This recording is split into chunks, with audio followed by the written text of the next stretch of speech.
Hey everybody, welcome back to the channel, and as promised I wanted to bring you a review of a review copy of a game I was sent from Snafu Games recently.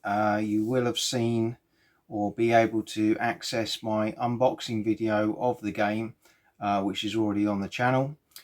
This is a bit more of an in-depth review, overview, my thoughts and experiences having played the game both solo and last night 2-player. Although I wasn't one of the players, I was overseeing the rules and watching the game with two of my pals from the club were playing the game themselves. So just to go through some of the components again in a bit more detail, you get a lovely map. Again, you'll see this in more detail on the unbagging video, but beautiful map, nicely detailed, lots of information on there, including some of the things that are critical to gameplay. Yeah, really good there. You get a nice quick play sheet which has both some of the key elements of the game that you'll be using throughout a turn, some key rule reminders, and a sequence of play, which is particularly crucial in those early hours of the game where you're doing the drops. I'll come on to that in a moment. Alongside that, you have two player aid sheets, which are basically setup sheets, and this is quite helpful when it comes to placing units on the table, and also it has your HQ actions, as you can see there, on for each side, various things that each player can do during the game. The HQ actions don't come into play until the parachute or paratroop drops have been completed, which I think is the beginning of turn 5. And then you get the counters, which we'll talk about in a moment, adequate for the size of the game, but yeah, we'll talk about these in a bit more detail in a moment.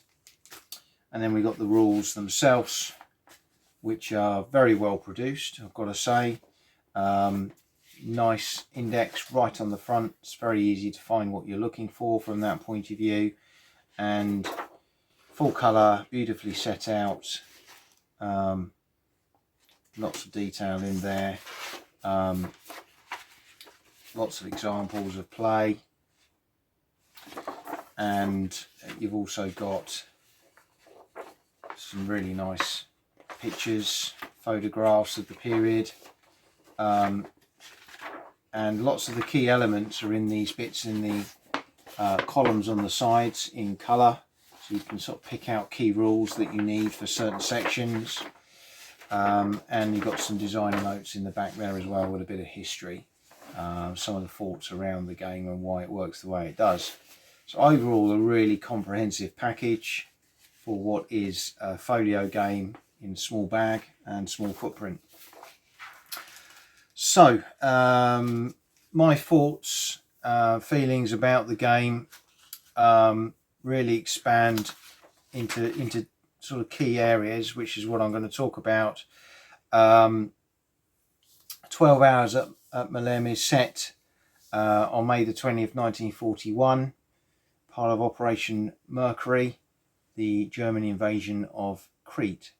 We are playing this particular element of that operation, and you can play either as the German Fallschirmjäger or as the Allied hodgepodge of forces, including New Zealanders, RAF, Fleet Air Arm, British, and some other bits and pieces as well.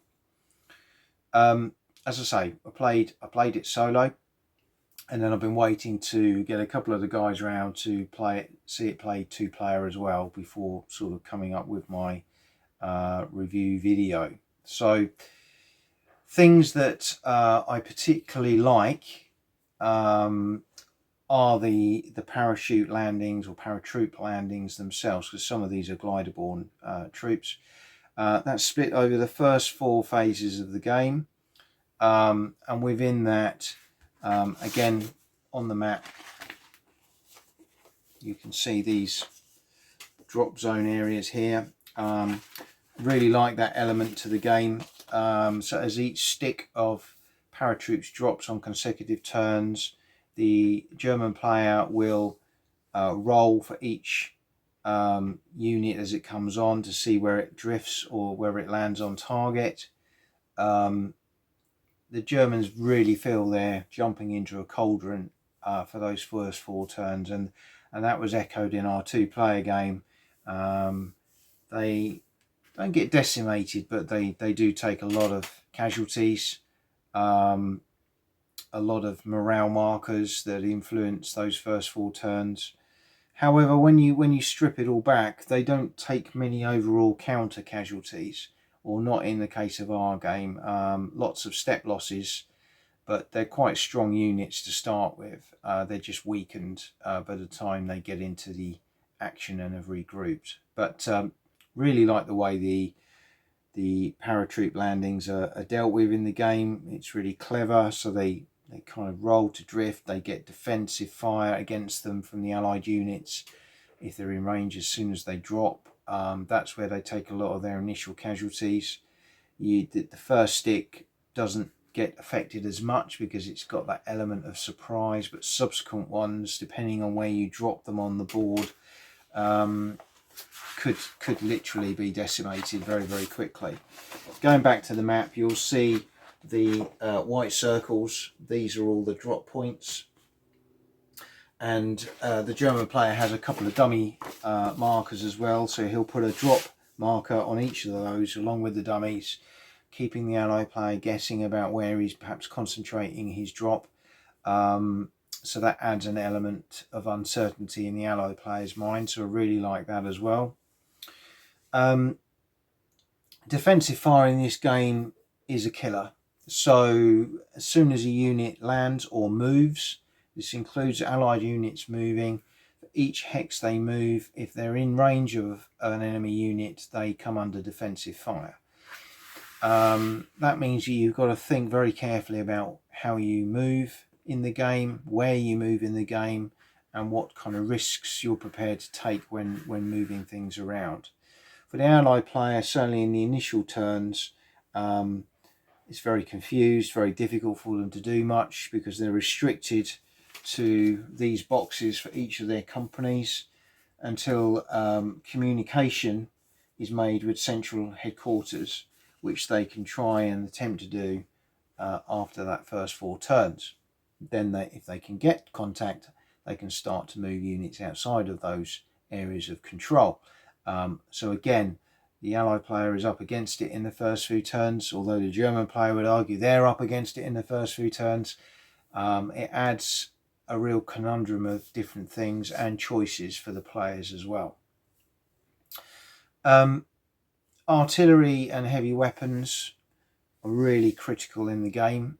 They are measured in terms of the effectiveness, particularly artillery, because when it fires it's flipped over, so it's very difficult unless you get a very low roll to reactivate it in the same turn.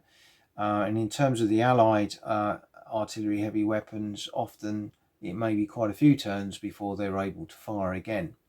For the German heavy weapons that land with the final reinforcements, they are quite powerful because they do reset every turn, and if the German player uses them effectively to support his paras, then that puts them in a slightly stronger position at that point. However, of course, a lot of that depends on how much damage and attrition they've taken over those initial drops and landings in those different areas. So I really like all of that. There's lots of friction in here, lots of choices for the players. Other things that are really good in the game are the clock. You'll see here, so we have the turn starting at about 8:30. It goes around half an hour each turn, and the German players have their withdrawal markers, which will go forward or backwards depending on effects that happen during the game, and if at any point that turn marker hits one of those markers, that's the end of the game. So quite a clever mechanism there. The kind of things that will move that track back and forth will be losses of control areas like these ones here with the stars on, and other things such as German casualties, etc., which will play a part in the game as well. The player aid sheets, I think, are particularly good in setting out the initial units. The only caveat I would say to that is it does take a bit of setting up, because you've got to get all those counters set up on that piece of card, and of course that can be a bit fiddly and take a little bit of time, and then you've got to transpose those onto the map as well. I'll talk a bit more about that around my thoughts around things perhaps that are a little bit more challenging with the game. HQ actions I particularly like. These add in some extra elements into the game after that initial power drop, so sort of turn 5 onwards. You've got things like the Germans here can bring in Stukas, a limited use but very effective at the right time before launching an attack, because a Stuka will cause lots of pinned markers on units across a broad area, pinning those units, and then if you can time your attack just after that, it can be very, very effective. Likewise, the Allies have the use of the Matildas. Again, a little bit temperamental, but they're very strong and can be very, very good at blocking up points around the airfield at critical times. And we saw that in the game that we played last night as well. But the Allies have a lot more HQ options, things like the Engineers, the Mari battalion can come on in reinforcements. For the German player, they've got other options such as regaining the initiative, which again could be crucial from their point of view as well. So some really, really good things there. In terms of things that maybe could be improved or reconsidered, and these are very minor things, because you know you've got to take on board that this is a small game, low cost to purchase. Really, it's quite a cheap game. The quality of the components is generally very, very good. The map is superb, the rules are superb, the player aids are excellent. My only grumble, slight grumble for someone with eyes of mine and some of my older colleagues, is the counters, which, you know, they're okay for what they are, but they are very small and there's quite a lot of detail on them, and sometimes particularly the icons were quite hard to distinguish what type of units were which. And I must say last night, you know, initially that was quite a challenge. As the game went on, it got a little bit easier. And the counters, because they're small, are quite fiddly. I ended up using a pair of these bad boys to maneuver the counters, but they are fiddly, and particularly if you're stacking, they can become extremely fiddly. Where you could have 5-6 counters on a hex if you've got morale markers as well, and that's probably my only other small gripe.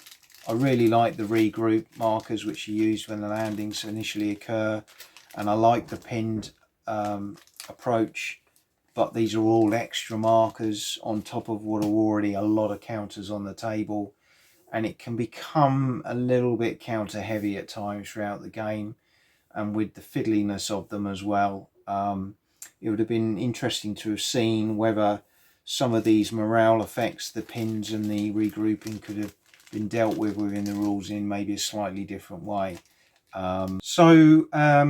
Yeah, counters maybe could be an issue for some players. However, my overview, my overall thoughts of the game are it's another excellent production from Snafu in this small battles range. I love these games. I've got several of them already. I love the periods and the different eras that they're approaching with these types of games. I love the small footprint. You know, all of this fits in a little bag so it's transportable, but it does really offer an in-depth challenge for both players. You can play this solo. I did it myself. It's a very, very playable game solo.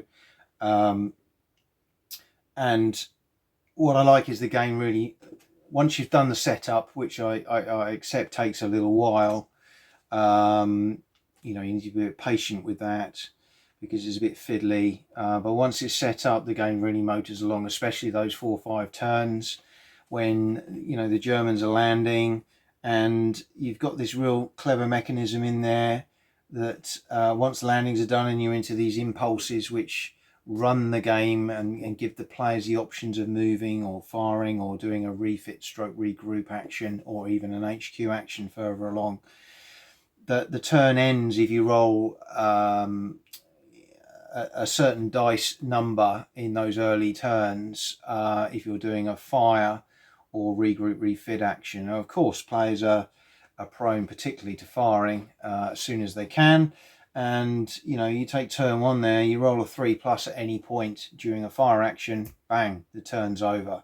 That carries on right up to turns right after the landings. Every time a 6 is rolled in a fire or refit action, the turn ends and it moves along. So that time clock that we talked about here could start to really motor around really quickly, and if your markers are sort of struggling to move with it, you're soon going to get caught up there. So players need to take action positively. They need to get into the action as quickly as they can. The game kind of lends itself to that because the powers are dropping in amongst the allies, and you know, they're into the fight. There's no messing about here with initial strategies of maneuvering and thinking about, oh, do I or don't I engage. You know, once those drops happen, the action is straight on and the game gets going.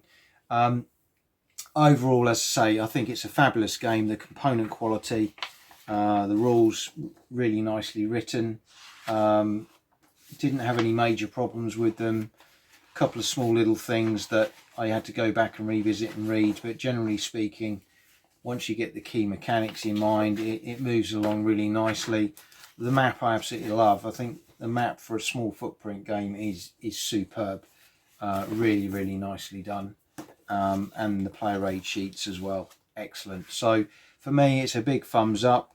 12 hours at Maleme from Snafu Games, part of this small battle series. Let's hope for lots more. I think there are some more in the pipeline.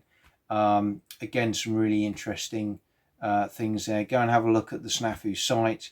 Look under Snafu Design and you will find all the latest news on the new games coming into the range. But I hope you've enjoyed this review overview of this game. Please again place your comments below, always appreciated, and hope to bring you some more reviews very, very soon.